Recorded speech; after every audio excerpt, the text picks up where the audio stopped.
Dear brothers and sisters, welcome to today's webinar on the topic School Education According to National Education Policy 2020. Before we begin this webinar, we ask God Almighty's blessings on a very special way the resource person of the day, Father Norbert Menezes, and also each one participating in this webinar. We ask the Lord, Almighty God, to enlighten each one participating in this webinar, that this 75 minutes we spend together be a time of enriching ourselves with plenty of insights, knowledge, information, and ultimately enlightenment, that we can put these insights into best use.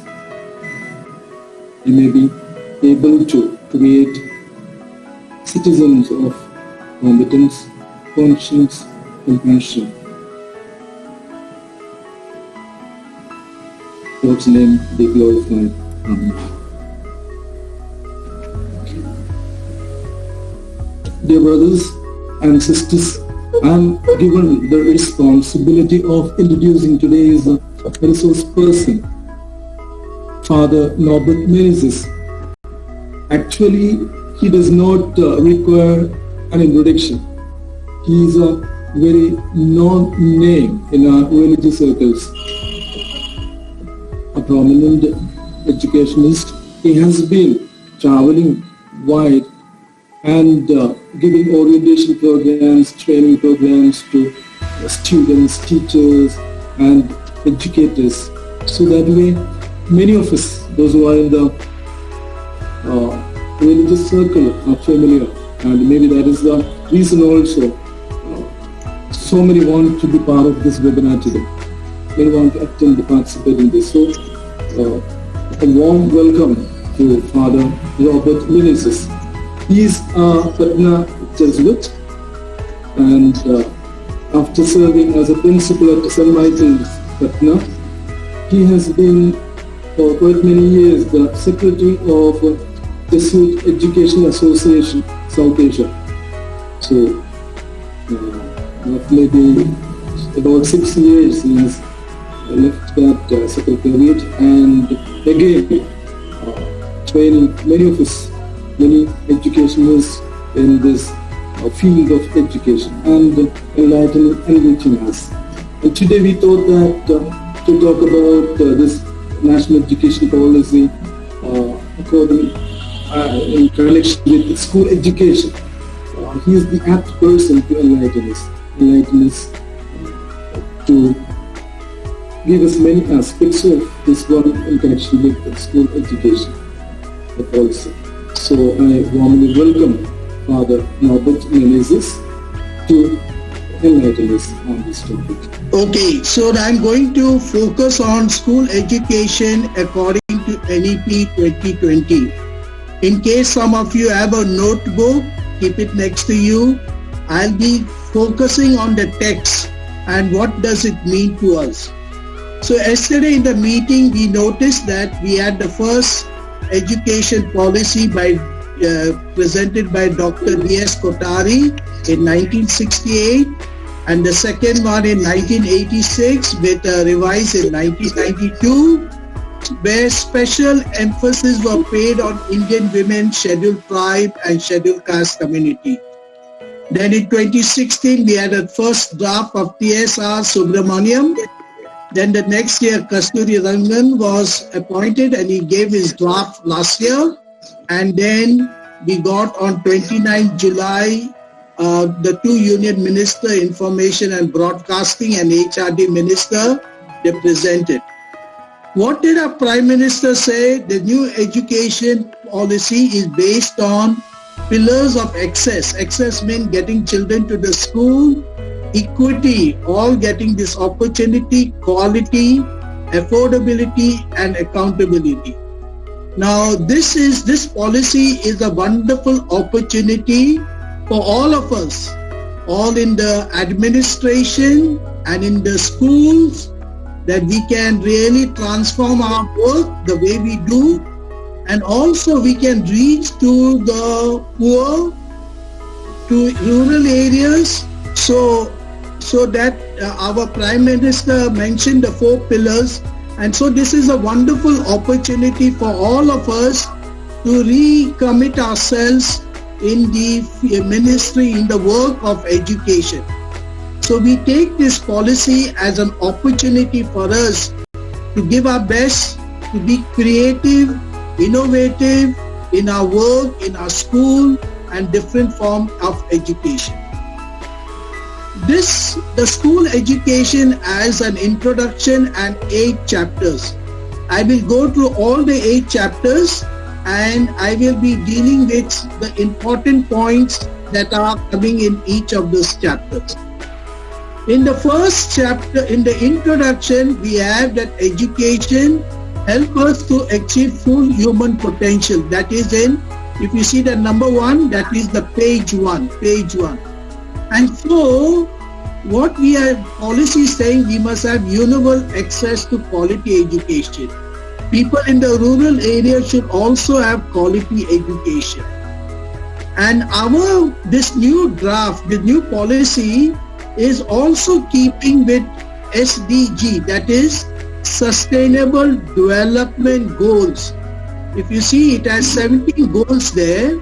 The on education, which India signed in 2015. And what does it commit ourselves to? Ensure inclusive in everyone, equitable quality education, and promote lifelong learning for all. And this we have to do by 2030. So you'll have some goals mentioned that we must do by 2030. And this policy is saying it is less on content, helping teach students to learn and how to think critically. Then you see there are the fundamental principles there. There are many principles mentioned, and when we look at the chapters, we will see how these principles come into play. Like for example, achieving foundation literacy and numeracy, flexibility, no hard separation, multidisciplinary, emphasis on conceptual understanding. All these points you will see in your page 5 of your document. We'll see how it shows in the different chapters. Then on page 6 you have that the education system that is presented is based on the Indian ethos, which is trying to create a deep sense of respect towards fundamental duties and constitutional values, and to make each learners, bringing in them a deep-rooted pride of being Indian, and so to become a global citizen. The next one you see, if we add the existing structure, N plus 2. Now it is divided into 4 groups, and the 4 groups are, if we go into detail later, you have first preschool or Anganwadi age 3 to 6, and you have class 1 and 2 that come into one group, then you have 8 to 11 come in another group, and then 11 to 14 in another group, and 9 to 12 class group. The first chapter is dealing with early childhood care and education. Early childhood care and education. And this, what is it saying? That 85%, if you see on the left hand side, the first number is the chapter, and that is 1.1 is the reference. So it is the first chapter, point 1, paragraph 2, paragraph 3 and all. So you can note the number. So what is ECC is telling us? It will be flexible, multifaceted, multi-level, play-based method. So that means if we have play schools, nursery, kindergarten and all those sort of things, we should not focus so much on textbooks so much, but it should be play method, activity based method. So in 1.3 you see the NCERT will prepare a curriculum for 3 to 5 years, and that will be called a National Curriculum Pedagogical Framework for Early Childhood. So when that book comes, you'll get all the details what we should do for children from class 3, 4, 5, 6, 7. So those 5 years what we should do up to 8, that will come there. Now where will this ECC takes place? It will take place in standalone Anganwadis. Now many of you know in our villages, in our rural areas, we have Anganwadi. So it will take place there. Or it will take place in Anganwadi and primary school. Many schools are like that, which having Anganwadi and primary school. So it will take place in or in the standalone preschool. There are sometimes only preschool, play school, it will take place there. Then before they go to class 1, there will be a module. They will have to go to a preparatory class called Bal Vatika, in which they will be trained by an ECC teacher. Then there is how will these people train? Those teachers, Anganwadi workers or teachers who have finished 10 plus 2 will have a 6 months certificate program. So, and then the Anganwadi workers, I told you about their qualification, and time to time they will be mentored by what we call cluster resource centers of school education departments. Now in tribal areas where most of you are, it will be called ashram shalas also, and there will be 4 ministries, current 4 ministries looking into that one. That is called the HRD ministry, the Women and Child Welfare, Health Ministry, and the other ministry that will be there. So, now 1 or 2 reflection on that one. Right now in all our villages, there is what we call the Integrated Child Development Service, ICDS. It has started in 1975. Now the ECCE program will come there in that with those Anganwadi workers. The only problem is they are only getting right now honorarium of 1,500, and they will require training in case they are going to do. But these people are looking after immunization, midday meal, then all this non-formal education. So the government will have to sharpen a little bit and maybe train these Anganwadi workers to make this program a success. So the first chapter is basically on the early childhood care education, in which the government plans to do in Anganwadis or in our schools. And remember, there will be no textbook as such, but concept formation through play method, activity, discussion, talking and all. The second, and so you see in this chart, you will get in Google Images, it is for the group 3 to 8, it goes upwards, and preparatory class before 5 will be there, Bal Vatika, and then on the right side, it is put multifaceted, flexible, play method, activity based, inquiry, and so also for children of 3 to 6, it will be free, safe, high quality Anganwadi. So this is the first chapter to deal about. So all those dealing with nursery, upper KG, lower KG, you need to look at this, change the way you all teach, get the teachers trained better. So this will be something suited for you. So the 4 thing you have, the HRD, Women's and Child Development, Family Welfare, and Tribal Family. The second chapter is dealing with what we call foundation literacy and numeracy. Now, why is this a big issue?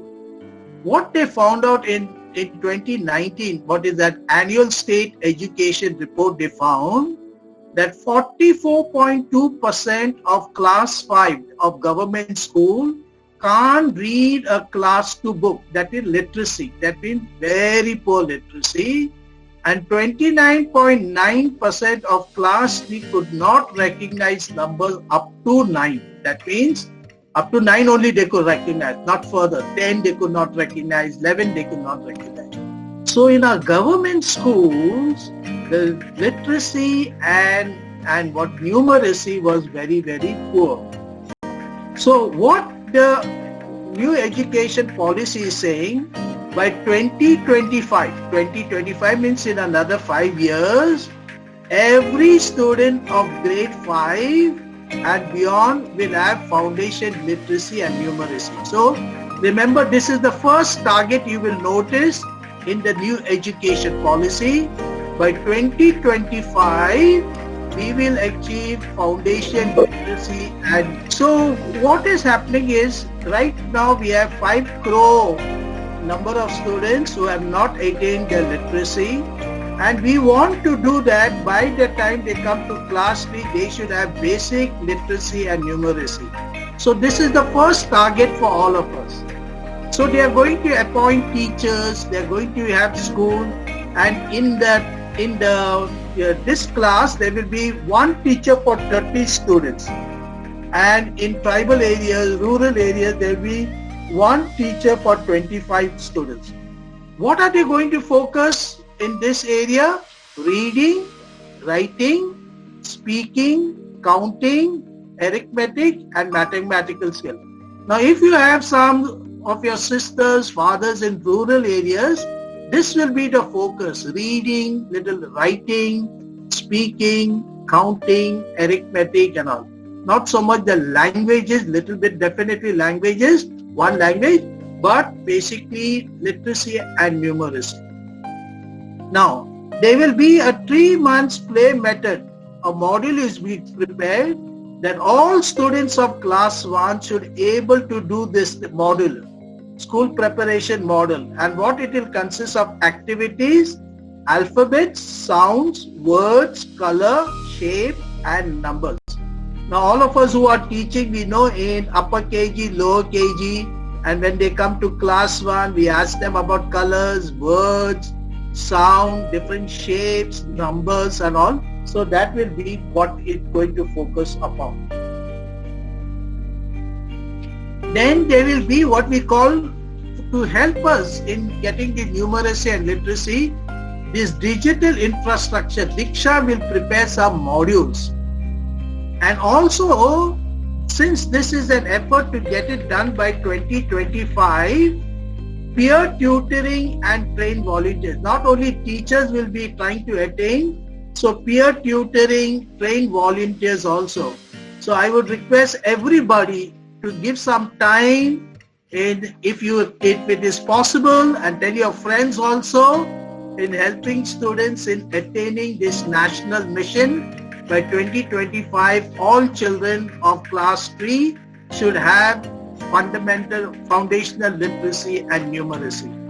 And then there will be the digital, and all those who are in this will get breakfast and midday meal. So this is basically what is said in chapter 2 about foundation, literacy and numeracy.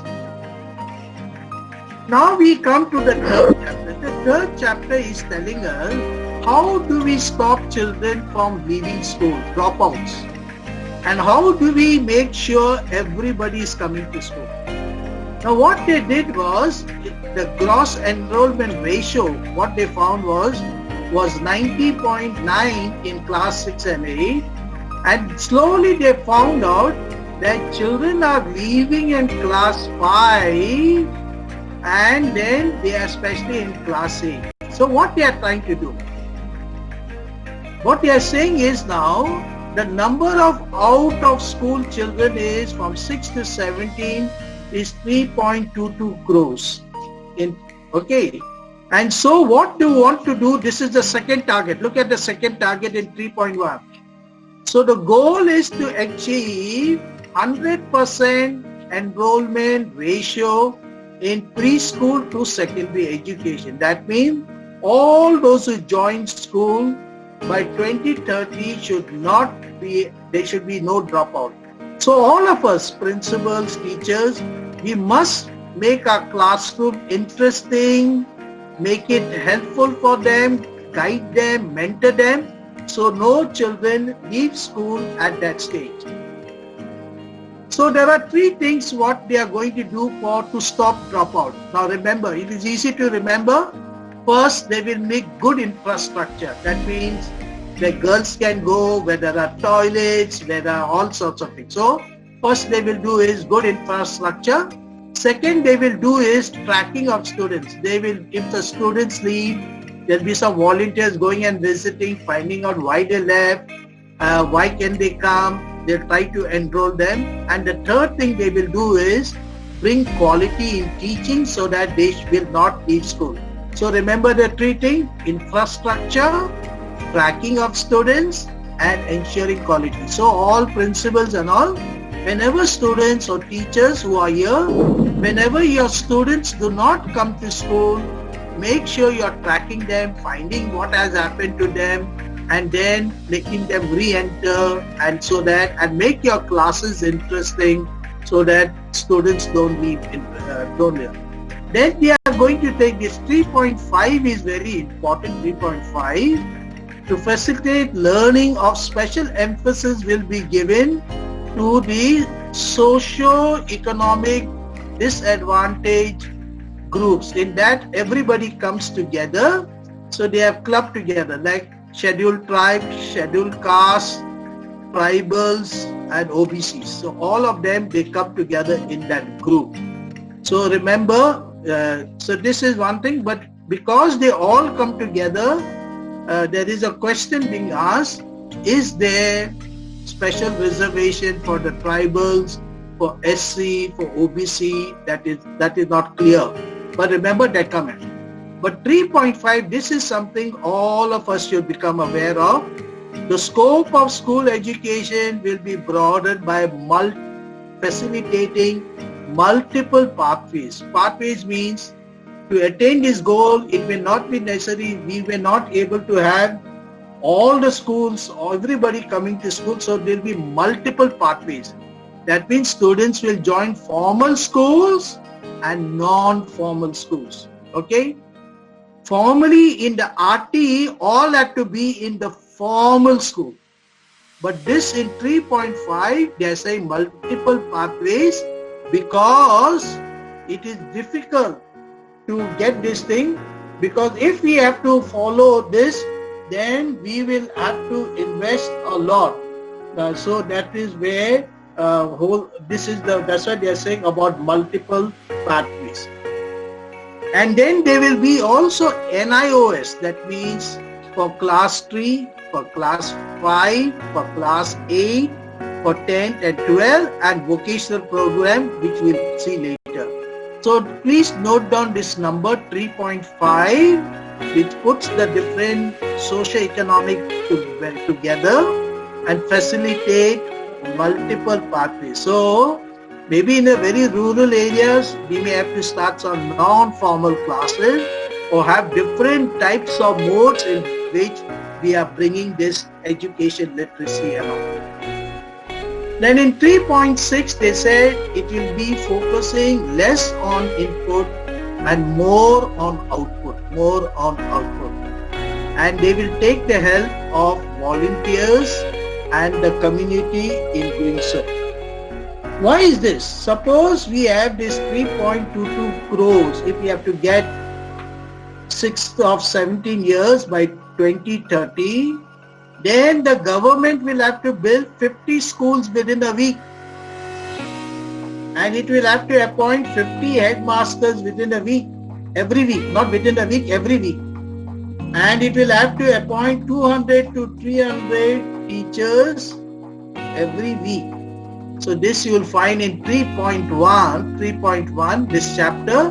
So please note, that's why they are saying community, alumni will have to be involved in this, formal, non-formal will have to be involved, and all of us, all our schools should have some way in which we are catering to this literacy, to this stopping dropout. Suppose they are going to some small school where no teaching, we help them. And so this will be a good contribution which we can do for second goal timeline, that is for 2030.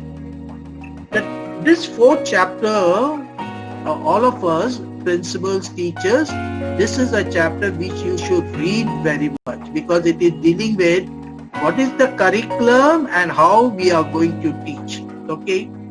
Now the first thing which we have to see is understand this thing. I'll explain today. First you look at the picture. You have the foundational program there down below, which is a 5 years program. It is multi-level. Then you have the preparatory stage, which is of 3 years, play, discovery, activity based. Then you have the middle stage, which is class 6 to 8, experiential and incidental. Basically at class 6, subjects will begin in a big way. In the preparatory stage in a light way, but from class 6, subjects will begin. So remember, no tough subject books from class 1 onwards. And then at the secondary stage, they will be what we call multidisciplinary flexibility. I'll explain to you all that. Now let us try to understand each of the stage. The foundation stage will be of 5 years, flexible, multi-level, and all those things. So according to what is already mentioned, we said. Now try to understand the preparatory stage. That is 3 to 5 class. It will be of 3 years, and it will be play, discovery method, activity, and it will be foundational stage, and incorporate. Remember this, what it is saying. Some light textbooks as well as other aspects of formal but interactive learning. Why? In order to lay groundwork for across subject and reading, writing, speaking, physical education. So in this preparatory stage, we will not be having full-fledged subjects, but light as introduction to this thing.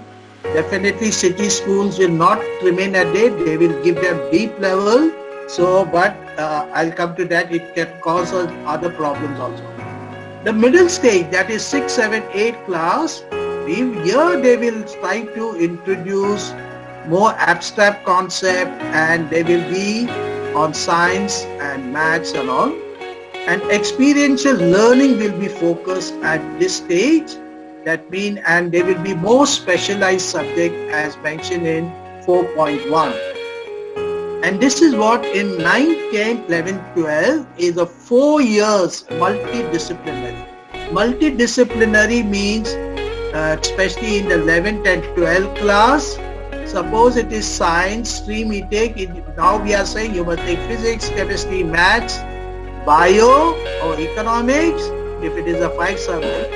Now there will not be any that sort of strict distinction assigned, so they will not be what we call strictly science, strictly maths, that will not be there. So but the emphasis will, so in particular, students will have to continue the option of exiting after 10 if you want, or re-entering.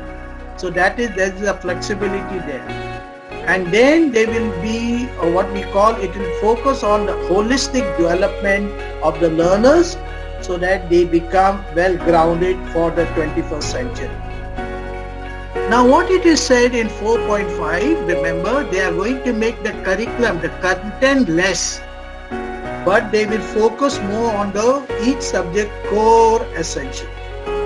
And they are focusing on inquiry-based, discovery-based, discussion-based, analysis-based. So by December, January, we will get the curriculum. Most likely they are going to start this from next year.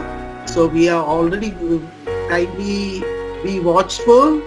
Principals who are there, once you may have to discuss. We'll all get together, discuss how to go about it.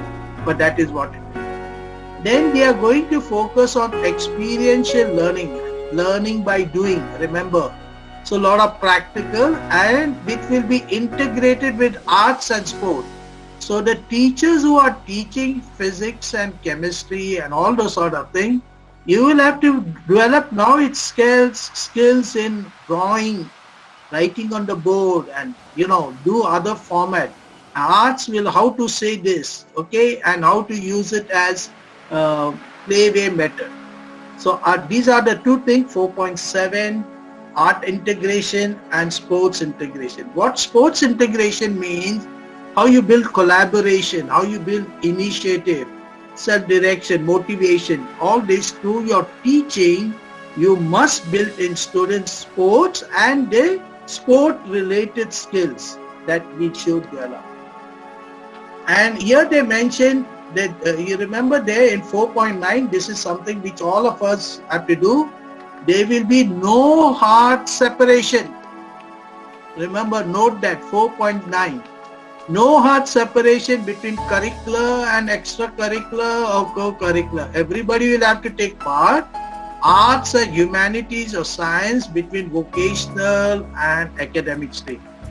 Technically, if you look at the paragraph, one can obtain a 12th class degree, pass 12th class by taking English maybe, and then maybe carpentry, and then maybe music. So you can take different subjects. So not that science person, they will be having separate subjects, so no harm.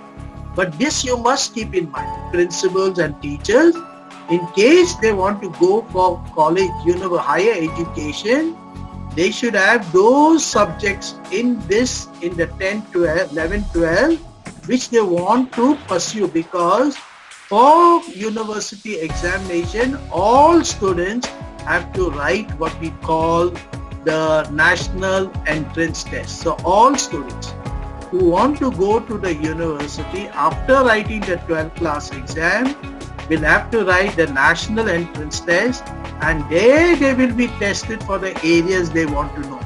So though flexibility is offered, those who want to take a science stream should take those subjects what will help them to pursue in the college. So remember, you must be very clear on that. Now regarding the medium of instruction, which has made a lot of noise, remember what it says. Note down that wherever possible, the medium of instruction until grade 5, preferably till 8 or beyond, will be in your mother tongue. So many of our schools are already in Hindi medium. We teach Hindi, so English we are having. So different things are there. So make sure that is there. Now in 4.12 regarding this medium, if you read that the 4.11, 12, 13 and on, there were no mention of the word Urdu. So one of the MPs, the former MP from Hazaribagh, he made a noise that the Prime Minister removed this. No, then there was a clarification given that in the 3-language formula, the 8th schedule of the Constitution is there. There are 22 languages, you can see Assamese, Bengali, and Urdu is there. So make sure that this Urdu will continue. Those who want to take it up, it is there. And then the government is planning to invest on language teachers. So all language teachers you will be getting. So remember the 3-language formula, and then there will be what we call a project for students of class 6 to 8 on the bringing this Bharat, Ek Bharat Shrestha Bharat, unifying students to this language. And then India will have its own special sign language. Now look at this part. Now that is about the 3-language formula. Now what is the integration of what skills we are trying to develop?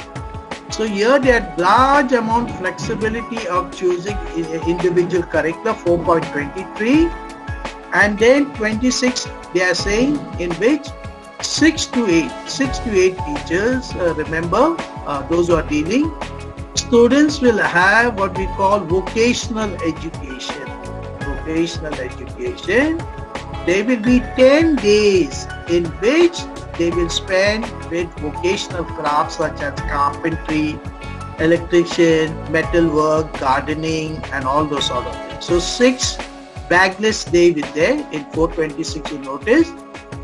So all students of class 6 to 8 will have vocational education, because we are looking after that. Those who want to take it up can take it in that senior secondary, that is from 9, 10, 11, 12, they can take up there, or they can take it up in the university higher education. So here they will expose them.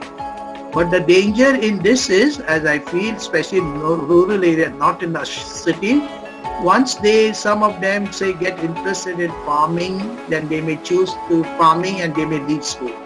Or carpentry or motor mechanics little bit, or beautician course, girls in rural area may simply leave school. That's the only danger.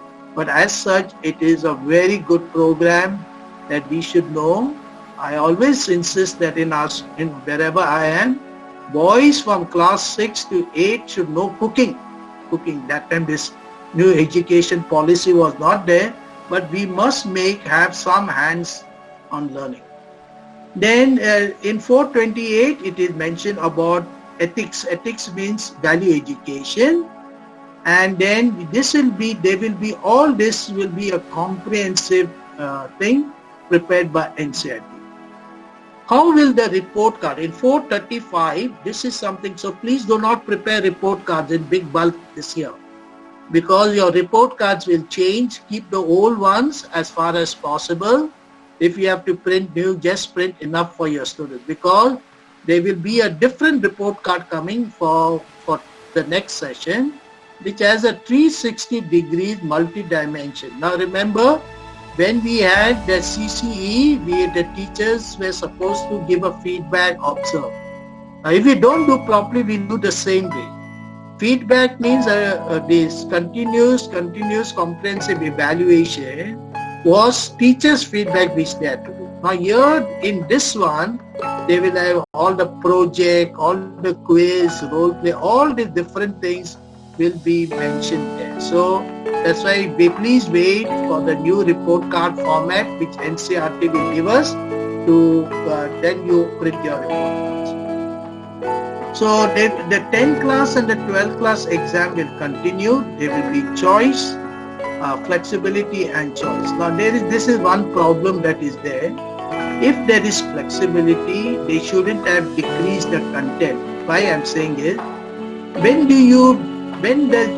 students find their lessons stressful? When they have to study subjects that they don't like. Suppose a girl does not like mathematics and she has to write a maths exam. She gets very nervous, very stressful. So if there is flexibility, she does not like maths, then she need not have to take maths. So, but the subject that you are choosing, one should have maintained that rigor, but so that we get students doing their best. Because of our education system, there may be a lot of drawbacks in it, but our students in the world are doing well. They are doctors, they are leaders, administrators, cardiologists and all those sort of things. Only thing, we should not be, right now India has an advantage, so many in the IT sector. We must make sure that the children are choosing subjects that they only want, and then make them with rigor, study well, with a lot of depth that we can, that could be our contribution. Then board exam will be objective with multiple choice and descriptive type, and it will be conducted twice a year. Now this is something that you must become in 4.41. This National Assessment Center, the Performance Assessment Review and Knowledge Center for Holistic Development, will evaluate students and the recognized boards, all the schools. So remember now, in the new education policy, the PARAG will evaluate students. What is suppose the school is in Hazaribagh. Where does this Hazaribagh school stand in the context of India? That is all the things. Or where does the boards, suppose you have Jharkhand board, where the Jharkhand board stands among all the other boards. So that is basically it is. And 4.42 tells you about the entrance exam. Now I'll go a little fast because the major work was in 4 chapters. And now here we are talking about teachers. Now remember, in 5.4, all teachers will have to do eligibility tests, all. Not formally we were doing only for the 10th class or high school. Now it will be for all, for foundation program, for preparatory program, for middle school and secondary school. So even if you get from teachers training, they will have to have a teachers eligibility test. From B.Ed college for all section, that is what is said there. Then there will be another eligibility test, and then every year you'll have to renew. They are like teaching license. So not that because you got a job, you'll be having the job forever. Every 10 years you'll have to do, we'll see in the next chapter. Then in our rural, in many of our places, we'll have the school complex, where it means 10 to 15 schools coming together. So they are rationalizing. So some schools will be closed. Now many schools in Jharkhand, they had a thing, many schools closed, which had less than 100 students. They closed it. They told them to go to some other school. So that is what it is talking about. So the continuous development. So teachers, you have to do this continuous professional development there, CPD, and then you will be also, your standards will be tested by 520, the NPST, and then from 2030, all B.Ed people with only 4 years integrated program will be taken. So already principals who are there, make sure that from 2025, 26, 27, that you take only people with this 4 years integrated program. And if your sisters, fathers of different congregation, you can tell your provincials to send junior fathers and sisters to this 4-year program, because that will be a help for them to continue in school. Now, the 6th chapter is talking about equitable and inclusive education, basically helping our students and reaching out to them. So what it is saying is, I told you about the 6.2, if you notice, socially economic disadvantaged group. Who are there in that group? Scheduled castes, scheduled tribe, OBCs and minority. This is, you will get not a special scholarship as scheduled tribe or scheduled caste, but you will get the scholarship under socio-economic disadvantage group. Now this is something that we are afraid of. Does it mean the reservation for scheduled SC, ST, OBC, minorities is removed? That is one thing to check. We will come to know in the days to come. So it is only talking about promoting education, students with special needs, and then gender inclusive funds. So there will be funds available for women, for girls, and especially there will be what we call special education zone in rural areas. There will be free boarding that is there, and for girls, Navodaya, and for girls there will be the Kasturba Gandhi Balika Vidyalaya till 12th class. So if we know some poor girls in rural area, kindly encourage them if they can join this Kasturba Gandhi, because they are all funded by the central government and it is for disadvantaged group. Then also NCC will come in 9, 10, 11, 12, and it will be conducted by the Defense Ministry. So those who want to join military by this NCC will get some preferences to go into the armed forces. The next one is on the school complex we are talking about, and in this school complex, as I mentioned, it must be very carefully done. Now what they want to do is, by 2025, so in next year or year before after that, what they want to do in all school complex in 7.5A, adequate number of counselors will be there, adequate resources so the teachers who are working in separate schools do not find a sense of isolation, and then there will be governance on this. There will be principals, stakeholders will look after it.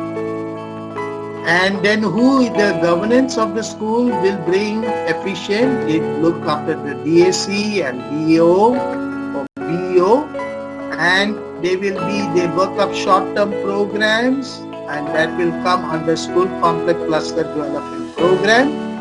And there will be Bal Bhavans in which the children like Science Center, like we have in different places, like in Omanji you have Ranchi, the zoo, where children can go and learn and see different things. So all these things will come up in different ways. So that is about the school complex. Now remember, we will come to know many things. School complex is a way in which I personally feel very good about it, where we can help other schools. Not all, 45% of our students, 45% of students going to school are studying in small private schools with 100 students, 200 students. And it is always good if they are wanting our help to reach out to them, to support them, and especially in rural areas, if we can do anything to promote education for the tribals, for the poor, I think we should give full-hearted cooperation. And this is how we share in the Ministry of Education. And the last chapter which I'm dealing, I take 2 minutes and then we shall, you can ask me a question. What is the standard setting and accreditation of school scope? Now this is all principles. I want you to pay attention to this thing. All our schools will be assessed, all our schools. So keep your records, documents very, very clear. Now I am the director of Buxa schools and of my province. I have made a list of more than 22 files, registers, all schools should maintain. All schools should maintain. If your documentation is good, now this association will find it easy to do your work also. So your appointment of teachers, all this students record, teachers record, then all regarding income tax, this audit records, department, education department, all that maintain well, because this will become part of your standard setting and accreditation. Now there will be a school department at the state level, then the DO will be there. Look at 8.7. Public and private school, this is very important, will be assessed and accredited on the same criteria, benchmarks and processes, emphasizing online and offline public disclosure and transparency. So if you have students, what your teachers you keep, not that there are different options. As I told you, multiple options are there. So according to the option, suppose you have a non-formal center which is giving education and slowly bringing them to NIOS, that will be assessed differently. But public and private schools, what they say, schools will be assessed. So teachers, fathers, sisters, all of us should be open to be assessed. Only when we are assessed, we develop also. And the benchmark accreditation will be given up. And then there will be, as I told you, national survey, NIS, and assessment survey. Both two surveys will be done for our school assessment and for our student assessment and regarding our teachers. Okay?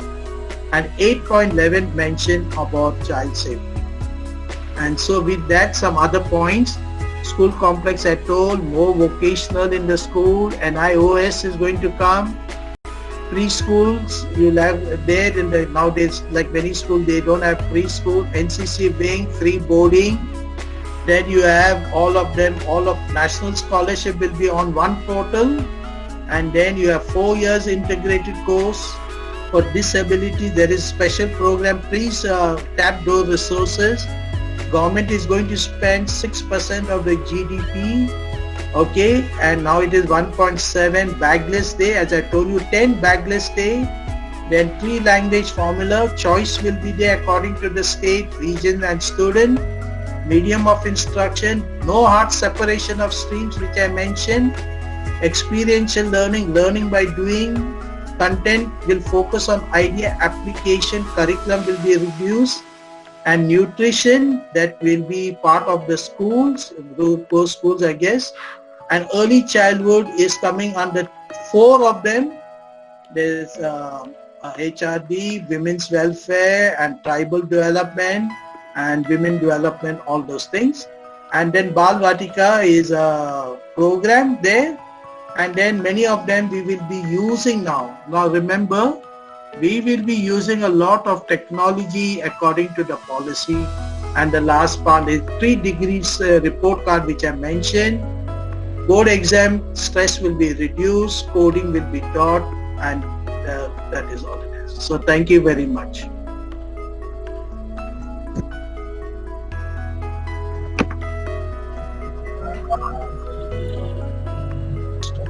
Stop sharing. Yeah. Thank you, Father Robert Menezes. Father has dissected the national education policy for us, the new structural realignment which the new policies is bringing in to the education system, and he has asked us to be prepared for that realignment. So there is a substantial difference in the way we approach the whole education system. For an example, reduction of curriculum content to core essentials. And so we need to realign ourselves. He was inviting us to that as he was dissecting the whole education policy from the school education perspective. Then integration of arts and sports. I still remember when I see integrated child development program was introduced in Kerala. A lot of resistance from the teachers, principals, because it's more than more activities, hands-on experience on different subjects. So he was inviting us to prepare ourselves into that, and also medium of inspection and various aspects he has touched. I'm not going to elaborate everything, but even keeping our records ready, the national, state level accreditation, assessment, appraisal, all these systems are an invitation to us to be updated ourselves and prepare for the new way of learning and teaching. So thanks to Father Norbert Menezes. Now I invite the participants, if you have got any queries, you could, for that, if all were to ask simultaneously, it may be difficult. So maybe you could message in the chat box so that I can call out different persons till I get to 4:15 also.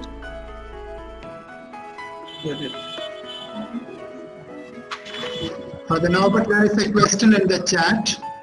In 4.35 on page 18, in the first line, self and peer assessment. Please, if you can give an answer. Yeah. So what are in that 360-degree evaluation is not only coming from your subjects, but they will also take it from the peer evaluation.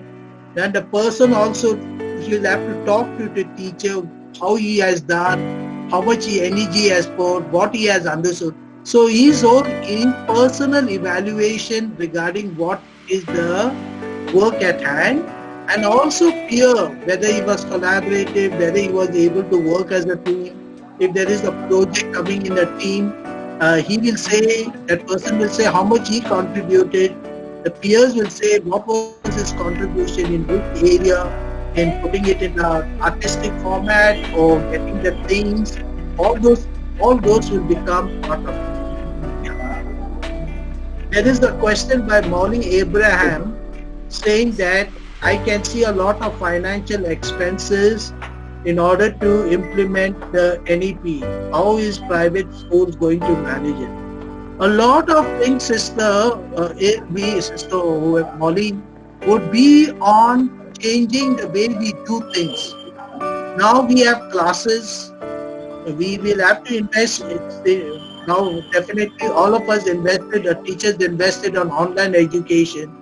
But we may also have to invest a little bit on audio-visual aid. That doesn't mean you have to make your whole structure new. No. The way we conduct our classes will have to definitely change. We may have to make them sometimes to talk in pairs, sometimes group activities in the classroom. Now this is not something new. We have been telling about the paradigm shift from teaching to learning, from teacher-centered to student-centered, from a sage on the stage to guide at the side, the whole focus on not being competitive but collaborative. These are the changes which we have been suggesting from 1995 or 96 onwards.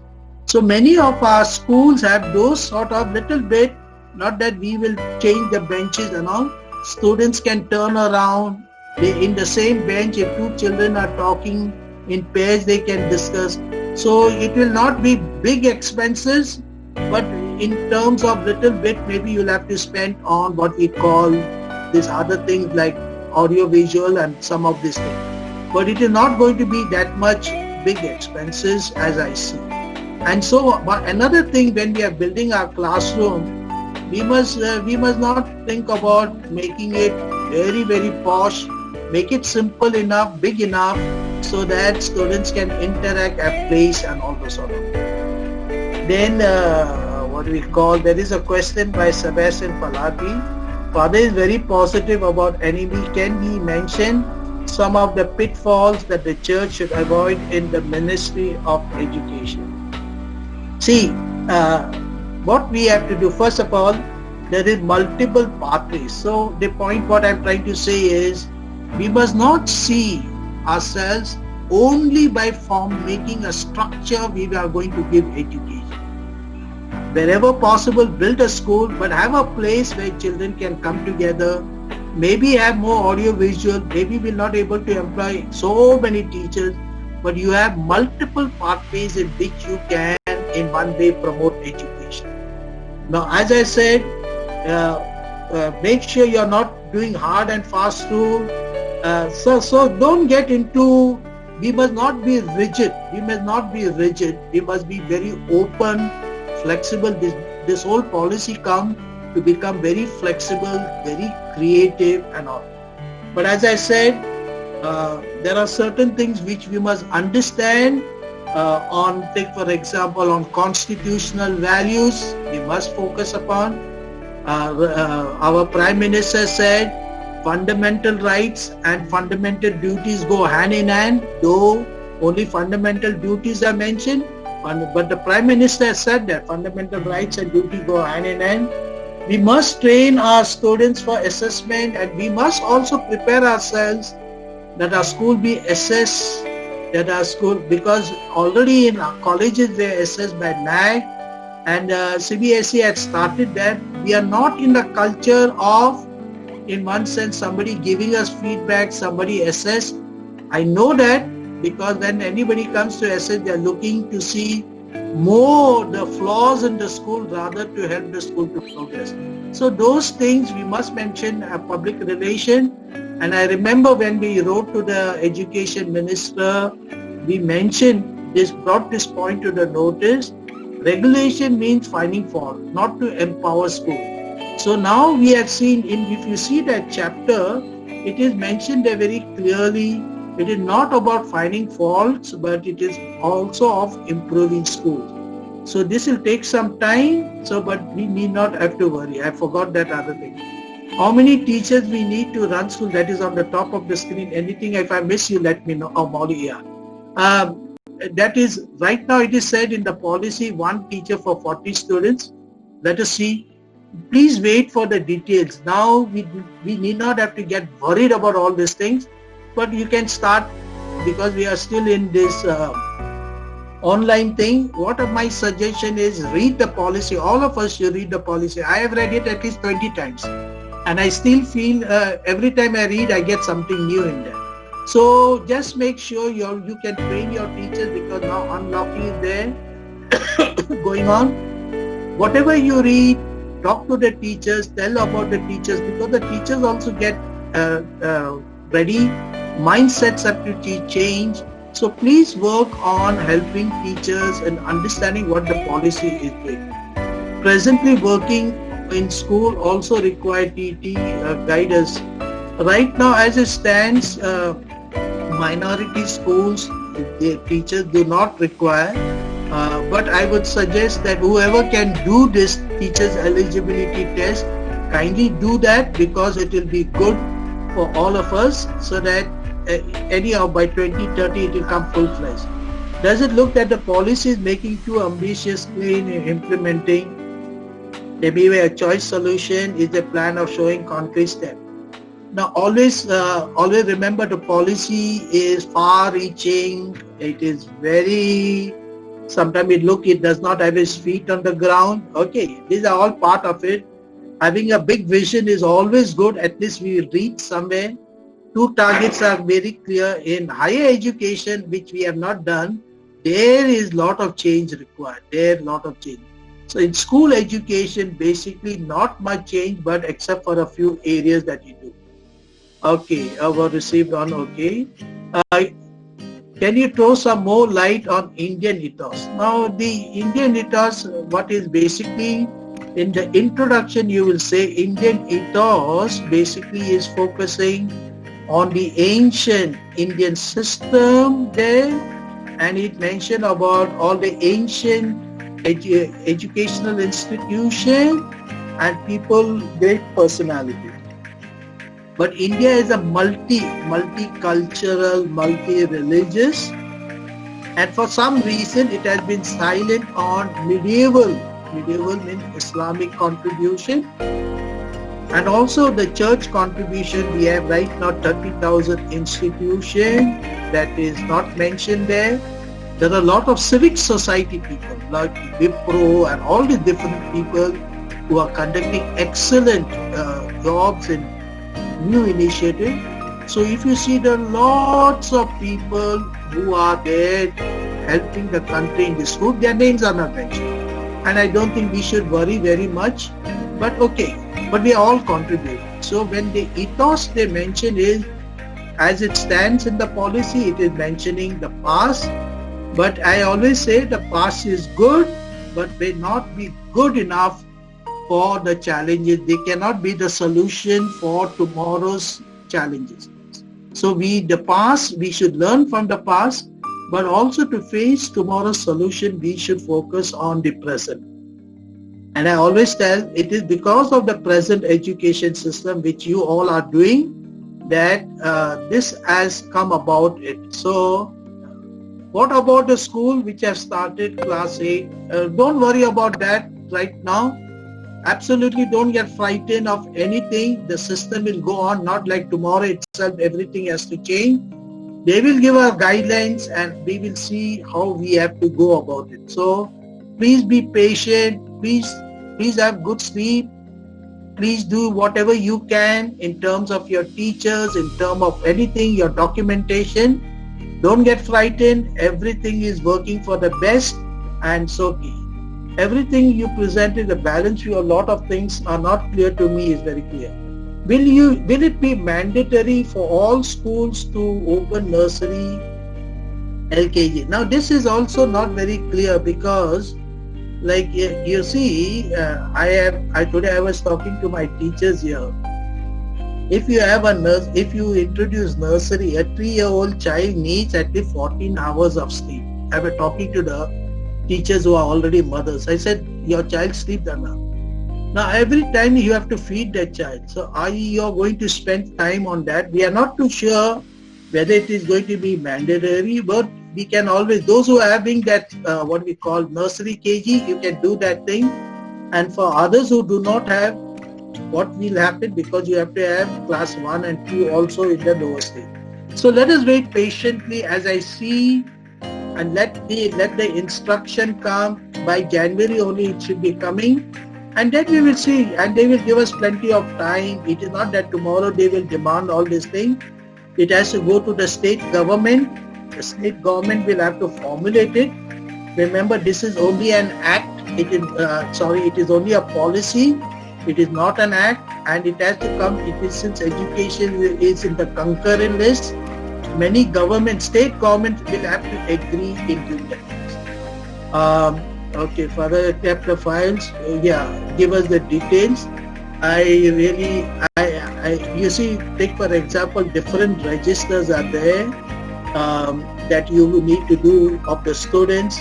Take for example his profile, report cards, the marks that you enter, the continuous evaluation. then of the teachers, the register, then of the other departments is TC, school linear, all these different things. So there are about 22 registers. I did not introduce, but I told first year I told all our schools that I want all our schools to have that. And the second year I went, and now in the second year I went and checked, and I told them those who did not, you started will make it. And then, in the fee collection, there should be a register entry, how many came, the signature, then you have to see that it bank, all those bank statements. So couple of things like this we need to maintain so that tomorrow morning nobody should in that sense take us for a ride. What is that? What about the admission of difference going on? Please continue that one. Smita? Please. Is repeatedly saying what will happen to the institution that is running only vocational courses. Vocational thing will also go on, no problem. Vocational institution, because they are giving room for vocational institution, because students can leave after 10 or 12. They can take multi-stream. Suppose a student leave 10 class and he wants to go to the vocational thing, that will also exist. So like now we have to see what we call whether those credits are, what is that? There is a digital locker for all these things. In the higher education, it is easy. I can do, say, one subject, say from Hazaribagh, another 3 credit go from Ranchi, the 4th one from there, and all these things will put together and I'll get a certificate. So also there is no hard and fast rule, but let us wait, like suppose Hazaribagh has the vocational training, or we have separate B.Ed class colleges. How is that going to take place? We'll have to wait for a little bit before we get some of the details of it. Most of our schools are up to class 10. What will happen to these schools if this is implemented? Don't worry about it, because you see, even the school that I am right now, we were supposed to get, ours was a 12th class. And then we came to know we did not, because many students were going for this coaching. So we were running till 10 class. So if time come, we had to do the affiliation. They are about to write a letter, then this policy will declare. Now, they will, since the secondary is going to be 12, automatically they will be +2 in case we have the facilities and all. But let us see, let us wait. What will they say for schools which do not have nursery, for schools which have only 10 class? Please don't be in a hurry. Please don't get frightened about it. We will take everything step by step. So my way of looking is, sisters and fathers, let us take one step at a time. Yeah. Most of school, could you share a list of documents? That I can definitely give it to Father James and then he can pass it around. Or if you want, you can also contact me. Anything else? We will be able to put it on our website. We will publish it on our website. Okay, that I will send tomorrow or this evening to Father PJ James, and then you all do the needful. Thank you. Thank you.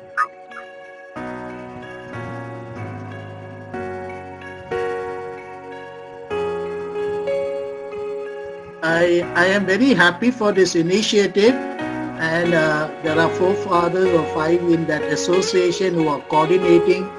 For all of us, but all of us, all our big schools, please support the association with your contacts, because in our work, in our society, a lot of contacts helps. And so if you have somebody working in the education department, in the secretariat, or parents and other, please tell them that I have this so and so parent, and in case there need be, I will try to be of help. So you need to be proactive in telling this group how you can help them to become active and get the work done for all our schools. So that is what it is. So I know how difficult this work is, but without the help of individual members, it will not take place. So please help, whatever you can do to help them, please do. So I think it's time to wind up this webinar. I can always see this already in the chat. Many are profusely thanking Father Norbert Meneses. He deserves a real big round of applause. But in webinar, in one way, we are limited to, like, let's say, this chat box and all those things. But it was really enriching. One thing is that he was taking us, guiding us to a different realm of participatory learning and teaching and dissecting the thing for us and preparing us, and even the question and answers session, he kept us always positive, because many of us will become very apprehensive. Oh, so many changes, so should we build new structures and all those things. So that way, guidance also, and he has promised also to keep us always updated through the help of, through other PG James and other websites and all those things. So he's always with us, accompanying, with us, helping us. So thank you so much, Father, for accepting our request to conduct this webinar, to be the resource person and enlighten the participants on the various aspects of this NEP 2020. Thank you so much. Thank you. Welcome. A few points would like to bring to your notice. That is, we will try to put what the session of today on the website. Please have a look at the website. We'll have a link there. Those who are registered in the website will be able to access the link. A reminder that this cmeia.in is a website that is created mainly for the institutions, not for individual teachers. Therefore, those who have registered in the CMEIA website as individuals, please send a mail just saying remove me, and that will be done. And I thank also Father James. He has been the technical mind behind all of this, and we are planning to have the next one on the 5th of September. And if there is anything in between, it will be displayed on the website. Please keep visiting the website.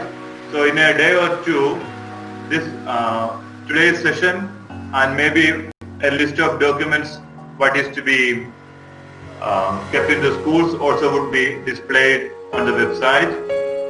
Once again, thanking everybody for your patient listening and active participation. Any word from Father James? Father Shaiju, you have said everything. I don't have anything more to add. I just want to speak a word of appreciation for Father Norbert. What I liked most about his talk was that he had a very positive outlook on the whole new education policy, and the understanding that we should understand it first before we start speaking for or against it. So that neutral approach to this with a positive frame of mind, I thought that was very, very, very good approach. And we have many questions about the new policy, and many things will not become clear right now. But I think we should keep these questions and ask questions so that we will be prepared to face when changes are expected of us. So thank you, Father Norbert, Father Shaiju, and Father Martin, and all the participants. We will get your next invitation on 5th of September in the morning. And the session will be at 3 o'clock on 5th of September. So welcome back to the session. Thank you very much. You may leave the meeting.